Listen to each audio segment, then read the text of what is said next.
again, you've trapped yourself. And the system will set out honeypots for people to get trapped in. The system will set out the ideas of retirement. You don't truly appreciate relaxation unless you've worked hard. And that is the yin and the yang of life. What's up, everyone? Welcome back. Today we are diving into Joe Rogan's best motivational advice. Rule number 1 is my favorite. Let me know your in the comment with quote. Let's get started. If you had a kid, obviously you do have a kid, but say if you had like a 20-year-old and he's just a doper where he wake and bakes and doesn't get anything done. He's just always like hanging out with his friends and playing video games, and he's just a loser. Yeah. I wish there was a way you could show someone like that. Like, I know that you're getting some comfort and satisfaction out of just laying around, doing nothing, eating, getting fat, but your life would feel better and richer if you had a goal, you chase that goal, you accomplish some things, you would get this boost of confidence, you get this boost of self-esteem, like whatever it is that you're into doing. Maybe you're into drawing comic books, maybe you're into making pottery or sculptures, but find whatever the that is and pursue that instead of doing nothing. Like the people that are doing nothing, those are the real people. I mean, look, doing something might be as simple as like that Alex Honnold guy. He just climbs rocks, but he's world-class rock climber. It's something. It sounds like really hippie, but true happiness comes from making other people happy. True happiness comes from being around happy people and enjoying each other's company. That's really hard for people to wrap their heads around because they always associate true happiness. No, true happiness is with like titles, or numbers, or objects that you possess. You're not concerned about being nice to people. You're not concerned about having a positive impact on people. You're more concerned with making ones and zeros. And when you don't care about other people, doesn't it really say you don't care about yourself? It does, and see, we're not taught that. It sounds like hippie bullshit, but it really truly is how the human race interacts with each other. You really have to be nice to other people to be happy. You have to. If you're not, you won't be happy. And, we all make mistakes and we all find ourselves in positions of frustration, and we've all acted out and yelled at our dog when maybe we shouldn't have. And, there's pressures in this life. But I think it's really important to recognize what those truly are and to understand that at the end of it, we can alleviate a lot of how we deal with in this life if we really treated people the way we would treat them as if they were ourselves living another life. Always trying to learn. I was always trying to figure out what I was doing wrong and what mistakes I was making, because if you don't do that, that's something I learned from jiu-jitsu. If you don't do that, then you're going to get passed by, and other people are going to figure some new way of doing it, and you're going to be left in the dark. Yeah, as much as I like to use like the term "that was perfect," there really is nothing perfect in human beings. There's always room for improvement. There's always a shorter path. There's always a quicker victory. There's always always new things to learn. If you had a kid, obviously you do have a kid, but say if you had like a 20-year-old and he's just a doper where he wake and bakes and doesn't get anything done, he's just always like hanging out. And as soon as you start thinking that you've mastered something to the point of an end, like you kind of missed out what it's all about in the first place. It's all about, you're constantly uncomfortable. You're supposed to be constantly uncomfortable. Yeah. And then in these little victories that you get, the good thing about when people tap, you get I get a little nice feeling right here. Yeah. And then they're like, let's go again. And they're like, back to being uncomfortable. Yeah. And there's no getting around. And then he taps you and you're like, I should have quit while I was ahead. No, because you're missing the point. The point is that it's a long path, a long, arduous path. And I think anything that's worth doing is right or wrong. I'm real as I can be. If I'm wrong, I'm sorry. I didn't think I was wrong. I'll tell you if I'm wrong. But I'm going to be as honest about this whole thing as I possibly can. And I think we owe each other that. And I think the idea that we don't, and that we shouldn't think that deeply, or we shouldn't uncover problems and issues, and we should just go about our lives, I don't think that makes sense. I don't think that makes sense mathematically. It doesn't make sense logically. I think we as a species, owe it to ourselves to be honest with ourselves. That's the best benefit that we get from being around other people, is to understand the real information as they see it. And you can process that any way you like. You can look at it and put it through the filter of ego and personal circumstance and all sorts of things that make people have opinions that are biased in one way or another, whether it's a liberal or a Republican. But when you get past all that, if you really get to see how a person is thinking when they're honest. And when they're not, you don't really know who you're talking to. You're dealing in this fantasy world of you're dealing in this world where someone's pretending to be something because it looks like that looks best on the numbers. You know, like they've looked at like some sheets and say they prefer Christian, nothing Mormon or anything crazy like that. This is what people prefer, so let's go Christian. They prefer a person who wears a tie and a suit all the time, so let's dress in the appropriate manner. And they sort of slowly but surely segment themselves into this ridiculous population of pretenders. You can get defined easily by other people's perceptions of you. My whole life, I was convinced, when I was a young man, I was convinced I was a loser. Absolutely convinced. Until I started getting really good at martial arts, I never thought I was good at anything. I just had a very low self-esteem. And I was limiting myself by what I thought were other people's opinions of me. This is when I was a really young kid. And I didn't figure this out until I was like in my 30s. But I think that you absolutely can be limited by your perceptions of someone's definitions of you. But you can break through that stuff.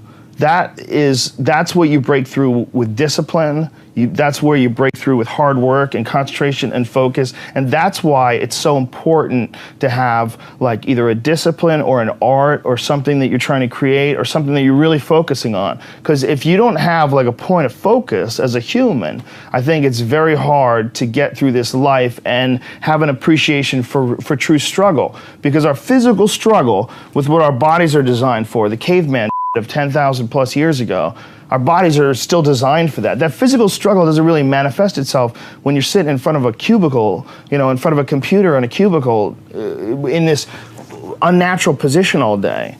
I think the whole situation is very confusing for the human body. And we don't get the tests that we need in order to have what you would call personal sovereignty. So you got to impose those tests on yourself. Fascinated by martial arts. I'm fascinated by comedy. I'm fascinated by many, many different things. I don't understand when people say they're bored. Because if I had the time to live 100 lives, I'd be speaking different languages. I'd be living in different countries. I would try a number of different careers because I think there's a lot of unbelievably fascinating, puzzling, complex things that you could study in this world. That's just me and my personality, but that's a personality also that I've cultivated over years of challenges. Were you like that as a kid too? Well, I was involved in martial arts very early, and I think that is one of the things that motivated me to explore difficult tasks, because through difficult tasks you learn an incredible amount about yourself, and you through the fire of competition you get to understand motivation, you get to understand the resistance that you have inside your mind to doing hard work, you get to understand the rewards of discipline. Like, you don't truly appreciate relaxation unless you've worked hard, and that is the yin and the yang of life. And I've said this to the point of people getting sick of it, but one of the worst decisions a man can make, I can only speak for men, obviously, is to be comfortable. I don't think you should try to be comfortable. I think what you should try to do is try to earn comfort. And if you can get a day off where you've worked hard and you've accomplished goals, that day off will be so sweet. When I work hard and I sit in front of the TV, I enjoy the shit out of it. I put my feet up, I have a nice drink, I enjoy my free chairs time. that nids your back or something like that? I do have one of those. Do you really? Those are great. They're great, right? Yeah. I don't use it that much though, honestly. I'm more of a workaholic than I should be, probably. If the balance was, I probably should relax more than I do, but I never feel like I earned it. But that's part of the reason why when I do feel like I earned it, I can enjoy it. It's because I am more connected to the idea that I need to accomplish things, and it's not like for anybody else's benefit other than my own, or anybody else's approval other than my own. When I have a task, whether it's today I'm going to write 1,000 words, or 2,000 or whatever the number is. If I don't do that, I write things down. Like I'll write down a list of things that get accomplished that day. And if I don't accomplish that, I'll get sick. Like it'll drive me crazy. If I can't fill out that list, that drives me nuts, but that's what led me to be a championship level martial artist. That's what led me to achieve it's like that. It's the reinforcement of those goals, like understanding that you can achieve those goals. It's going to be difficult. You're going to push through the difficulty, and then you're going to understand what difficulty truly is, and how much of it is just mental, how much of it is just in your mind. This adversity to difficult task or to struggle.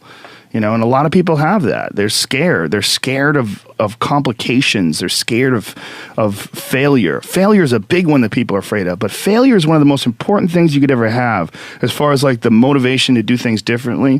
One of the reasons why I think that I'm good at friendships and relationships is because I've failed at them in the past. One of the things that I'm good at comedy is because I've bombed on stage. One of the reasons why I'm good at work is because I've been a shitty worker in the past, and I know the feeling of failure, the feeling of shame, of being like a weak, non-motivated, lazy person. That's a weak feeling. You don't respect yourself. And I have this phrase that I use all the time to people to try to motivate people. I say that be the hero in your own movie. Pretend that if your life was a movie and your life started now, what would the hero do? What would the person that you respect do? What would the person that you admire, the person that inspires you, what would they do? Well, do that.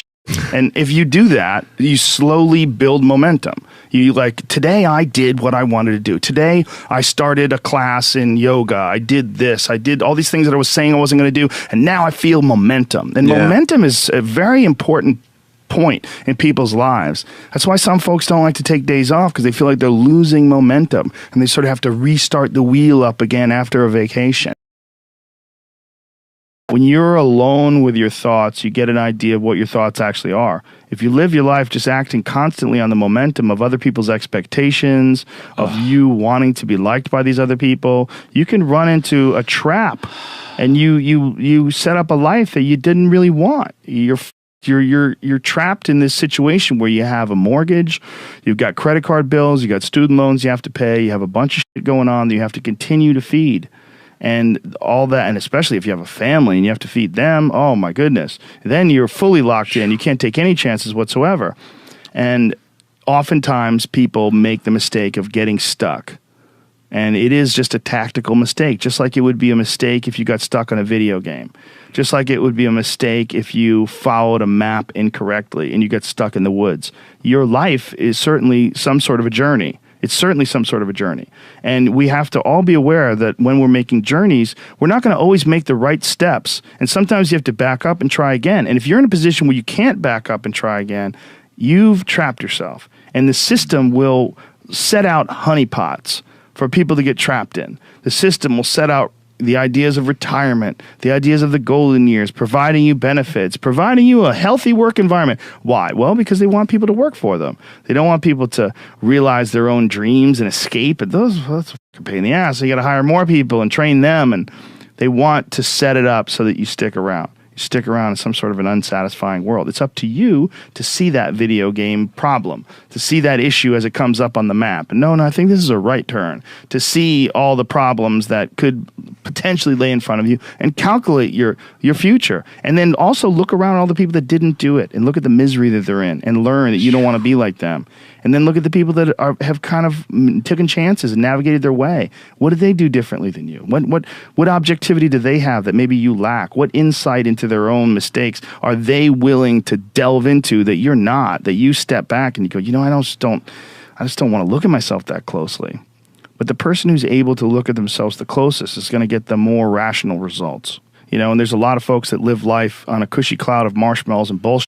and then one day something goes wrong. And I mean, that's why spoiled kids are so sad. Like a spoiled young boy is one of the saddest things ever. A young boy that becomes a man and can't take care of himself, and his dad has to keep on rescuing him. His dad has to keep on bailing him out of situations and giving him money. I've met guys like that, and that is a crippling affliction when they don't have the character themselves to be able to get by in life. They constantly need someone to help them and bail them out. Even as a grown man, I've met guys in their 40s that still need help from their parents. I'm like, what the man? You're never going to get it right, because somewhere along the line they didn't face enough of the adversity to realize that there's sometimes you just got to get up and get done. There's sometimes where you have to pull yourself up and you have to push forward even if you want to stay in bed. And if you don't do that, and you just keep calling on your daddy and your daddy keeps rescuing you, you never develop those tools. You never develop that ability to recognize what you're doing wrong with your life. Because you're soft, you got a cushiony, you got a safety net for your safety net. If you like this video, please hit a like button and comment down below which one is your favorite rule of his success. Thank you very much for watching this video.